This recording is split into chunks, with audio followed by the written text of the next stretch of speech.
quiera escuchar nuestras intervenciones. Pero siento que si continuamos esperando, tendrá usted que suspender de manera temporal la comisión.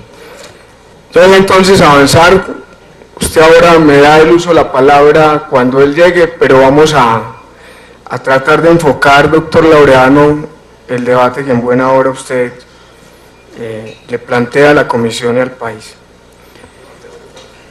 Con atención, doctor Fernando, y le agradecemos que haya venido. Usted sabe el profundo respeto que le tenemos. Pocas personas conocen tan bien como usted el sistema presupuestal colombiano. Se refirió usted en principio a el aplazamiento de 2 billones de pesos del presupuesto inicialmente apropiado para el año 2018. Aduce en su intervención que la razón de ese aplazamiento tiene que ver con la caída del recaudo, que estará por el orden de 3 billones de pesos al finalizar el año.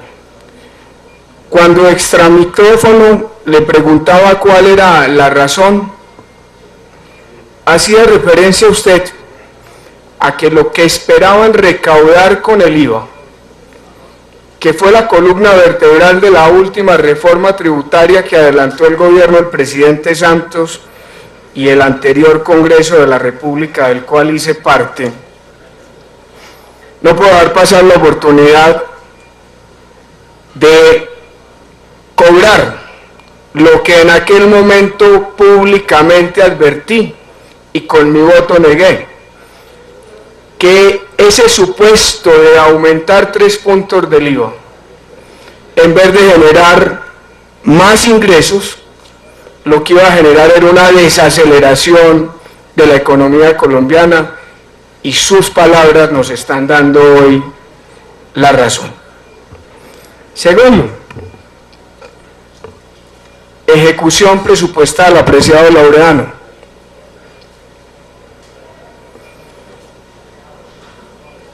A julio 30 manifiestan ustedes que se ha ejecutado el 49.6% del presupuesto general de la nación. El problema, a mi juicio, doctor Fernando, y se lo he advertido desde hace 8 años que nos conocemos en las líderes de esta tarea, no obedece a el tiempo en que las entidades del Estado ejecutan o no los recursos apropiados, sino a la manera y la forma en cómo lo vienen haciendo. Siempre que llegamos a la discusión inicial de un proyecto de presupuesto para la vigencia siguiente, nos detenemos en estos temas de la ejecución. Bien lo advertía usted, los cambios respecto de otros años no son significativos.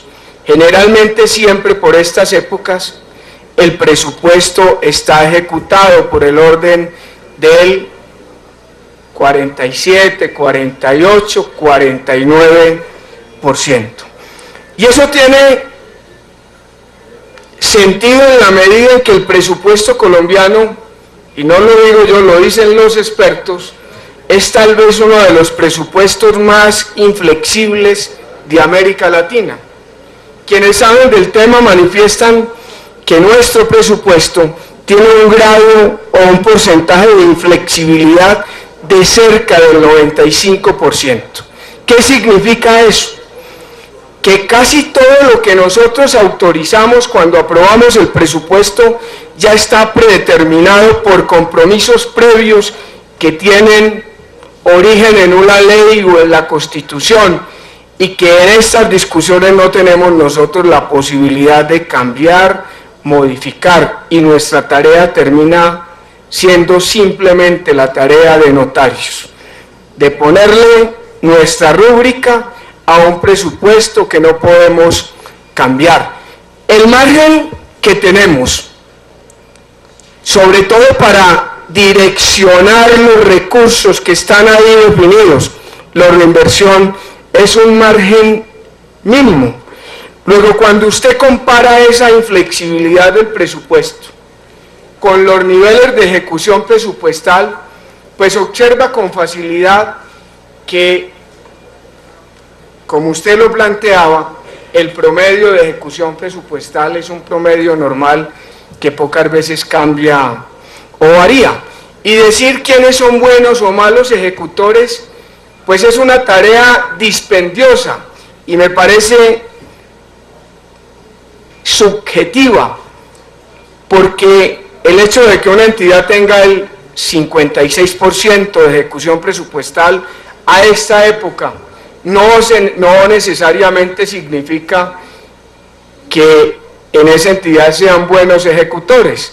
Recuerden que se entiende ejecutado el compromiso en materia presupuestal cuando las entidades estatales expiden los registros presupuestales, que es comprometer el recurso que está apropiado para efectos de destinarlo de manera específica, como usted lo advertía, a un contrato específico, a una obligación pendiente de un bien recibido, de una obra que está en ejecución o se va a ejecutar, porque el registro presupuestal, que es la herramienta del Estado para comprometer los recursos, lo ha definido el Consejo de Estado como un requisito de ejecución contractual.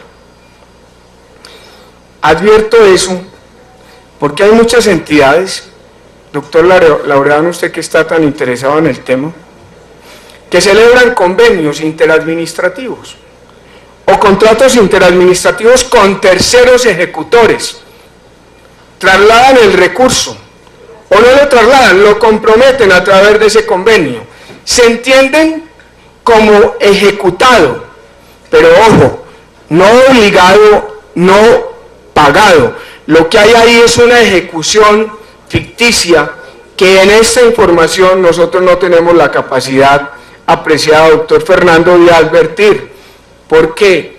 Pues no hemos llegado a ese nivel de detalle y nos faltó en el cuestionario para la próxima indagar por esos temas, no sobre las 342 entidades del Estado, pero sí debiéramos hacer ejercicio respecto de unas cuantas para entender realmente que lo que hay en muchas de ellas es una ejecución que no corresponde a la realidad. Y viene el planteamiento de fondo respecto de este debate. Hoy estamos en la moda anticorrupción. Hoy se señala al Congreso de la República de que aquí no hay sino mermelados, ese es el término que en la opinión han acuñado para referirse a la tarea que nosotros realizamos.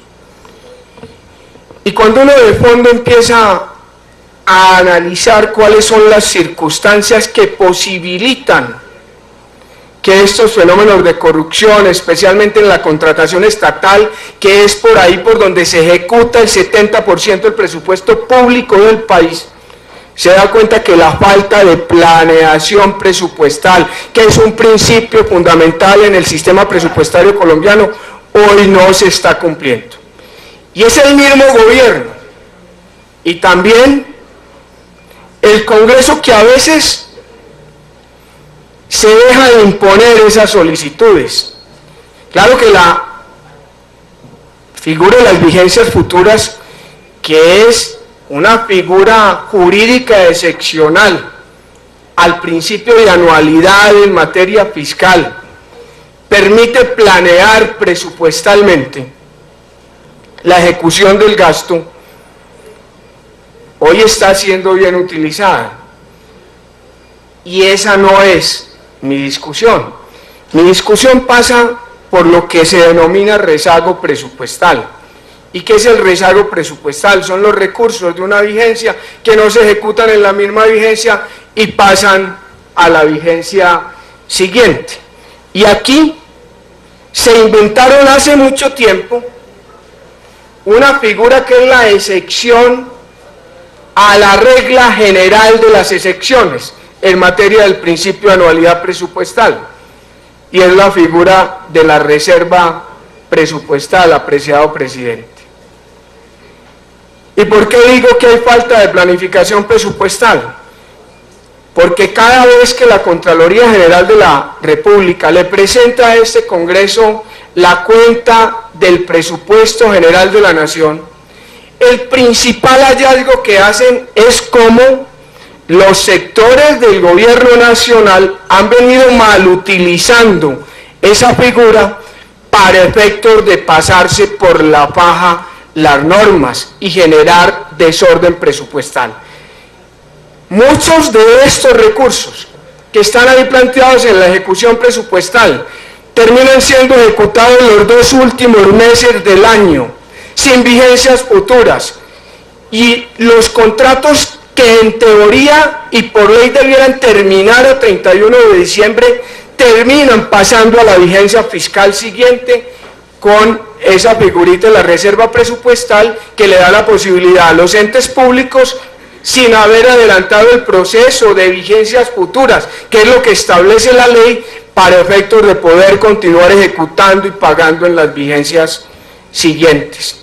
Y eso lo hemos permitido nosotros al incorporar en las condiciones generales del presupuesto un articulito que nadie ve, que nadie nota, donde le da esa autorización a todos los funcionarios públicos para esos efectos. Y claro, como funcionario público, cuando va llegando final de año y yo no he podido ejecutar los recursos, porque no he adelantado los procesos de selección correspondientes, porque no me tomé el tiempo de hacer la planificación contractual y presupuestal, pues lo más sencillo es a la carrera utilizar esa figura de las reservas presupuestales. Aquí nos enviaron una información sobre el rezago, que no creo que corresponda a la realidad, porque hablan de, bueno, no, aquí está en billones de pesos, son alrededor de, acá está en billones o porque hablan del total del rezago, por ejemplo, el año 2017, que fue por el orden de los, usted tiene ese dato, es 15.000 o 15 billones de pesos, que ahí es donde me perdí. De 15 billones de pesos, sin deuda, 15 billones, bueno, sí, sin deuda 15 billones 783 mil millones de pesos, 15 billones de un escenario de apropiaciones de 235 billones de pesos, 15 billones que se están ejecutando en su gran mayoría a través de la figura de las denominadas reservas presupuestales. Y claro, nosotros también tenemos que hacer, y se los digo con profundo respeto a mis compañeros, un ejercicio serio. Si eso es lo que desorienta, desordena, doctor Fernando, el tema de la ejecución presupuestal, pues ¿por qué no hacemos el ensayo de limitar la aplicación de esa figura? Porque el único límite que hay es un concepto de la sala de consulta del Consejo de Estado que acogió en un manual y en una cartilla el Ministerio de Hacienda, pero que estoy seguro ningún funcionario público lo conoce, o si la conoce se hacen los bobos, porque ese concepto establece que se pueden aplicar reservas presupuestales solo cuando surjan circunstancias de fuerza mayor ajenas a la entidad contratante y al contratista, para efectos de aplicar la figura de la reserva presupuestal. Simplemente quería dejar, apreciados compañeros, planteado ese mensaje, porque hace algún tiempo eso fue reglamentado en la ley, pero la ley expiró, y como esa figura se quedó sin respaldo legal, por la vía del presupuesto general de la Nación, se ha venido incorporando año a año. Y ya ustedes lo acaban de observar. Ese es uno de los fenómenos que más inestabilidad en materia de ejecución genera. Luego ahí tendremos, doctor Laureano, la oportunidad y la posibilidad, por lo menos, no de eliminarla de tajo, no de como algunos quieren cambiar las costumbres políticas de este país de un machetazo, pero sí empezar a fijar límites a la aplicación de esa figura para efectos de que se pueda reordenar la ejecución presupuestal, no solamente en las entidades del orden nacional, sino también del orden territorial, porque por esa vía de la autorización que nosotros damos, lo hacen los municipios, lo hacen las gobernaciones, y hay una violación flagrante al principio de anualidad presupuestal. O si hay que avanzar hacia donde está avanzando el presupuesto contemporáneo, entonces démonos la pela en presentar una reforma de fondo para que el presupuesto no sea anual, sino que sea bianual, y poder observar todas esas circunstancias que en las realidades y en el ejercicio, en la práctica, se presentan. Muchas gracias, señor presidente. Con mucho